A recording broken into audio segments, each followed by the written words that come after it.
All India Muslim personal ബോർഡിൻ്റെ നിർദ്ദേശപ്രകാരം ഇന്ന് ജുമാ പ്രാർത്ഥനയ്ക്ക് ശേഷം കറുത്ത ബാഡ്ജ് ധരിച്ചുകൊണ്ട് വഖഫ് ബില്ലിൽ ഗവൺമെൻറ് എടുക്കുന്ന തെറ്റായ നയത്തിന്, ക്രൂരമായ നയത്തിന് എതിരായിട്ട് വളരെ ശക്തമായൊരു പ്രതിഷേധം രേഖപ്പെടുത്തുന്നതിൻ്റെ ഭാഗമായിട്ട് ഈ കറുത്ത ബാഡ്ജ് ധരിച്ചുകൊണ്ടാണ് ഇന്ന് ജുമായ്ക്ക് വന്നത്.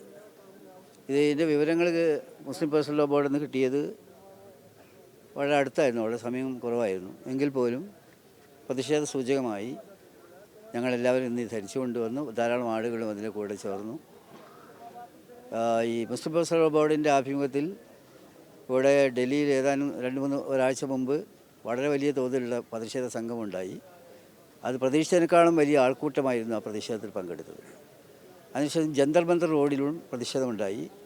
അതും ഇക്കാര്യത്തിൽ തിളച്ചു മറിയുന്ന ആളുകളുടെ ഒരു വികാരം പ്രകടിപ്പിക്കുന്ന വിധത്തിലുള്ള വളരെ പ്രധാനമായൊരു പ്രതിഷേധമായിരുന്നു. അതിനുശേഷം പാറ്റ്നയിൽ 3 ദിവസം മുമ്പ് വലിയ തോതിലുള്ള, ശരിക്കും പാറ്റ്ന നഗരത്തെ അമ്പരപ്പിക്കുന്ന വിധത്തിലുള്ള ഒരു ജനകീയ മുന്നേറ്റം അവിടെയും നടക്കുകയുണ്ടായി. തൊട്ടടുത്ത 29 തോന്നുന്നു വിജയവാഡയിൽ മറ്റൊരു പ്രക്ഷോഭം നടക്കുകയാണ്. ഇന്ത്യയിലാകെ ആളിപ്പടരുന്ന പ്രക്ഷോഭത്തിൻ്റെ സൂചനകളാണിത്.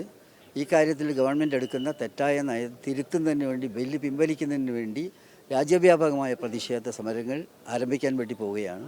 അക്കാര്യത്തിൽ എല്ലാവരുടെയും സഹായമുണ്ടാകണം. ഗവൺമെൻറ് പുനർചിന്തനത്തിന് വിധേയമായിട്ടില്ലെങ്കിൽ കൊടുങ്കാറ്റ് പോലെ പടരുന്ന ഒരു പ്രക്ഷോഭത്തെ ആയിരിക്കും അവർ നേരിടേണ്ടി വരിക എന്നും പറയാൻ ഞാൻ ആഗ്രഹിക്കുകയാണ്. വളരെ ജനാധിപത്യ വിരുദ്ധമായിട്ടുള്ള ഒരു നീക്കമാണ് സർക്കാർ നടത്തുന്നത്. ബഹുമാനപ്പെട്ട ബഷീർ സാഹിബ് സൂചിപ്പിച്ച പോലെ മതേതര വിരുദ്ധമാണ്, ഭരണഘടനയുടെ തത്വങ്ങൾക്ക് നിരക്കാത്തതാണ്, ന്യൂനപക്ഷാവകാശ ധ്വംസനമാണ്. അതിനെതിരെയുള്ള സമാധാനപരമായ പ്രതിഷേധമാണ് ഈ നടക്കുന്നത്. പലതരത്തിൽ ജനങ്ങൾ ഇതിനെതിരെ അവരുടെ അഭിപ്രായങ്ങളും വികാരങ്ങളും പ്രകടിപ്പിച്ചിട്ടുണ്ട്.